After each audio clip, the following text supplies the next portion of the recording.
Hi guys, welcome back to the channel. So today we're gonna go work on the Dodge Challenger. Probably like 6 months ago, I kept hearing like a faint noise, kind of like sounded like something was like getting like sucked up in the wheel well or something like that, or like a tire. It just sounded really faint. It would just kind of feel like, you know, when you're driving, you just hear something kind of like scraping a little bit. So I looked and looked, couldn't find nothing. So I let it be. And then about 3 months ago, it got worse. It sounded like something was like hitting the underside of the car. And like for the life of me, for the past 3 months, I've been trying to figure it out. I've even spent, unfortunately, $150 at the dealership, and they told me it was my aftermarket stick shift. I have a Hurst short throw shifter in there. That wasn't it, and I already knew that was BS because I had it installed for like 3 years before, you know, now it's having issues. Plus, they only told me it was the shifter. It needed to go back to stock, which is like $900. And I asked why, and they couldn't explain it. So I already knew, like I said, it was BS. I've even took it to a couple of their mechanics when I was getting like alignment done on it. And the guys are really cool. They're really pretty knowledgeable. And they were driving around. They couldn't figure it out. They thought maybe it was something in the rear end. I don't know. You know what I mean? But they said maybe go to a transmission shop or like somebody that specializes in the rear ends. But by the time, I even got around to even thinking about that, the noise just keeps getting worse and worse and worse. So not more than like a day or two ago, I thought I figured it out. And it's funny because I went to step on the brakes and I could hear the same noise almost. So when I went and looked at my front driver's side caliper, it was missing a bolt. So, I don't know if I've told this story before, but I've had issues with calipers falling off. So, it's not uncommon for me. So anyway, I got a new bolt, put it in, strapped it all down the other day, drove it around, and it was still making the same noise. So I don't know. For some reason, I just started getting really, really irritated, and I was like, that's it. I'm gonna find out today. So last night, got underneath the car, jacked up the rear end. I knew it had to be the front because it just sounds like it's in the rear. If you have good instincts, just go with your first instincts. It sounds like it's in the rear, it's got to be the rear. So anyways, I'm looking, I'm trying to see if anything's been worn and torn. Everything looks pretty good. Everything looks solid, no cracks or anything like that. I didn't really know what to look for. So as I lifted the car up, put it in neutral, and I spun the wheel, I could hear the noise. So I kept looking and looking, and I was looking at my rear end and looking at the two CV rear axles. And I grabbed the one side, the passenger side, jiggled it around, moved it around, sounded solid. Yeah, sorry, that's why I didn't mean to do it like that. But when I did the driver's side, you could hear some crunching noise. So I believe that's what it is. And I've watched a couple other videos. I'm gonna put like a link or two down below. Some guys I've watched as well. Even shout out to Hemi Addicted. That guy did a really good tutorial. So I mean, I'm only just gonna add to the plethora of videos that are out there, I'm sure. But I just wanted to kind of show my viewers that it can be done, and that you don't have to sit there and go waste a bunch of money. Like if I did everything the dealership told me, I probably would have spent over $1,000 for not fixing the problem.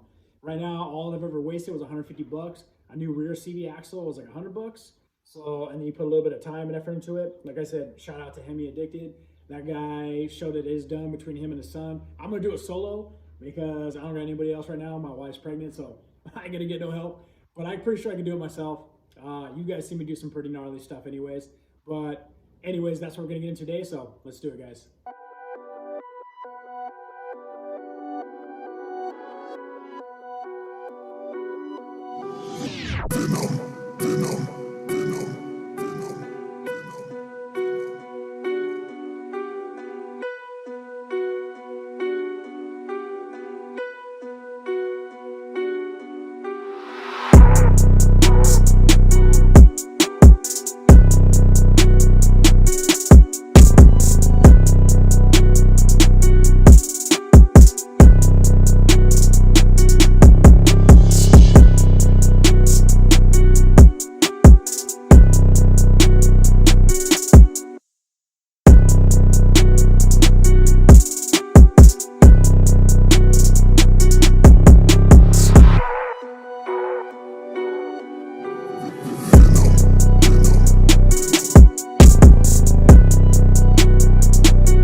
right, guys, so as you can see, I got the rear CV axle in. I had to take everything apart. Some of the videos I watched said just take off like these top portions right here, and then leave this right here connected, and then just yank down on it, maybe even give a little bit of slack of the rear parking brake right here, and then it should pop right out. Didn't work for me. As you can tell, I had to take off the whole damn thing, and actually I went a little bit too far, I think. Really right here, I just took off this bolt, which like I said is connected right here. The only pain about that is one end of the bolt is an Allen wrench or an Allen head socket, whatever you want to get. So if you're going to do that, make sure you get that, which is pretty easy. These actually hub bolts right here are definitely a bigger pain. They're like the inverted torque sockets, so they're not super expensive, but you know, I've dealt with hubs bolts in the past from the Avalanche, and they break, and man, it's a pain to take off. I actually take my hubs now to a professional shop and just have them use like some, you know, air tools or something. But since this car isn't that old, it wasn't too bad. But anyways, I would say all you guys really need to do if you're going to do this is take off this section right here, which is guaranteed. It just makes things easier. Drop the rear end down a little bit, and then take off this bolt, and then just take the whole assembly off. This will still be attached, the rear parking brake, so just make sure you hang it, because there's only so much I'm sure this thing can handle. So if you're gonna have this whole, you know, rotor hub and everything, and this bracket assembly here, just make sure you hang it down, and then you should be able to pull the CV axle out. It should be no problem. But yeah, for me, it didn't work as some of the past videos I've shown. So I just want to give you guys an update on what I had to go through, just to make sure that this thing came out. Hopefully it works for you guys. All right, guys, let's get back to it.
This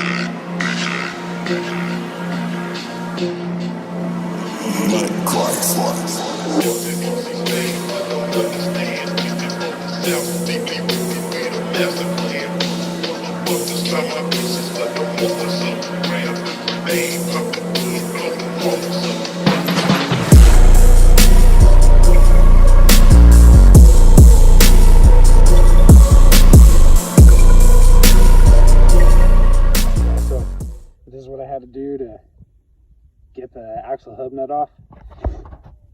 When I tried to put it all back together, I realized that I didn't push in the end of the drive shaft going in the differential, the rear differential, all the way in. So I attempted to loosen this nut a little bit and then try to push it in, but it still wasn't giving. So I was like, all right, I'm just gonna have to just tear it all back down again, and then you know, just try to make sure it's sealed in. But this thing was fighting me, and I had to cut it off. And unfortunately, you probably can't see it on camera. Let me see if I can zoom in here. It ate up some of the threads. You can see how there's threads right here, and then there's a big gap right here. There's no threads. So probably what I'm gonna have to do is cut this piece off, because I have no other way of getting a nut back on. And plus all of these threads are chewed up. So if I cut this off, I got good threads all the way back here. So it'll be a little bit of a jimmy rig, but what I gotta do just to get it back on. So, all right, let's get back into it. All right, guys, so just an update on the rear end. So check your specific rear end on your Dodge Challenger. I bought a part, I'll throw it up on here. I think the part number was CH8245. Basically a generic rear end CV, not rear end, but a rear CV axle for the driver's side. It's for a Dodge Challenger RT. I'm guessing base model, I don't know. 90 bucks, not that bad. So I tore everything apart. As you can see in the videos, I tore it all apart. Probably went a little overkill on how far I needed to tear it down. But it's all right. It's only like 4 or 5 bolts. Just gotta make sure you do the torque and everything like that. Because for some reason, everybody else is, like I said, the videos I'm putting down in the description so that they just take off, like, I think it's called the toe, the camber, and I think it's the tension link. And then I think they even take off the compression, I think link is what it's called. And that's it. And they just pull the bad boy forward and then they lift it right out. And what's funny is when I put in the new drive shaft, I put it all in there and I tightened everything up and then I spun it. I was like, this thing doesn't sound good at all. It doesn't even sound like it's engaging. It just sounds like it's just hanging inside the differential, the rear end. Yeah, so I tore it all apart, and I didn't even go as far as I did in the original to take out the original rear end, because the original rear CV axle, because when I tore it down, I couldn't pull it down far enough. There was so much tension still on even the bracket I took off for the rear bracket for the emergency brake. Even pulling down on that, I couldn't get that bad boy out. And then when I did the new one, I pulled it out without even having to pull everything off. And it's because, you guys ready for this? It's because it's a shorter rear CV axle, because it's for a stock, I believe, Challenger RT. And I looked at my dealer sticker plate, or my dealer sticker, whatever they have on the window. I still had it from when I bought the car. Not that I bought it brand new, because I didn't. I bought it used, but the guy who had it before me did. And it had two things on it. One, they're both pretty cool. One, it's got the Street Pack, I think that's what it's called, the Street Pack or something like that package. PAK, so Street PAK package. So it comes with like pretty sweet tires and stuff, which obviously those aren't on there anymore, because this car's like, you know, I bought it when I was 5 years old. I think it came with some different rims or something. Might even be in the rims that are on there, but I doubt it. And which is cool. It's like $595 or something like that, not bad. But then it also came with a $392 rear end. So it's beefed up. Got a lot beefier rear end of mine. But that comes with an issue. You can't go and buy a generic rear end. I have to go spend $400 on a brand new left rear CV axle. So that's where we're at right now. So this is going to be a two-part video. This is the first part, me just going through how to break it all down and the struggles I had. And I did have some struggles. And it's because at the very, very end, you got to check to see what rear end you have. Your best bet is to look at, if you bought a brand new, check out the dealer sticker dealer sticker thing you have, because a lot of guys are saying there's like these EZD, EZH, you know, if it's got MDS, if it's got VVT, if it's got both. I believe any of the 6-speeds only came with VVT, so there you go. Your variable valve timing is, you know, standard on that. The automatics are a little bit different, so I don't think you have to worry about that if you're a 6-speed guy like me. But you do got to worry about if you got a beefed up rear end. So as I'm going through this video, I'm not too happy about having to go spend about $400 right now. But I still have a smile on my face because it's kind of cool to know that I got some beefy 392s in the back. So that means I can put a lot more horsepower on this car down the road. And I do plan on doing that. I do plan on probably putting in a supercharger or something like that down the road. But it also puts a halt to my plans right now. So like I said, it's going to be a 2-part video. So kind of good information. A lot of the videos I've looked at out there, you know, A1 Auto, Hemi Addicted, you know, all those guys, they have a good breakdown. If you got a stock, I think it's like 215 millimeter length, you know, from nose to nose, rear CV axle. That's why they're so easy to pull out when you only pull off those top 4 bolts, like the camber, the toe, the tension, and I think it's the compression link or something like that. That's why it's so easy to pull it down and pop it out. Even when you take off the bracket on the rear parking brake. But for guys like me, I gotta have, I think it's a 220 millimeter. That's why I had it like probably an extra 5 millimeters. That was driving me nuts why I couldn't pull it out. That's why I and other guys that have maybe a beefed up 392 rear end are gonna have to pull out that whole damn knuckle just to get your new one in. And you gotta spend $400. So just a little tidbit there from somebody else out there, like a DIY guy like myself that's tried that stuff.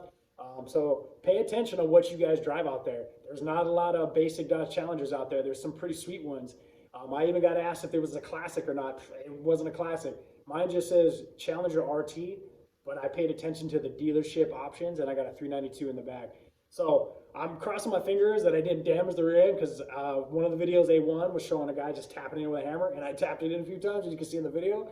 And I probably shouldn't do that because those rear end gears can be pretty fragile. So I don't know. Anyways, so that's the update, guys. So I'll post up the next video and we'll have everything slapped in. All right. Talk to you guys later.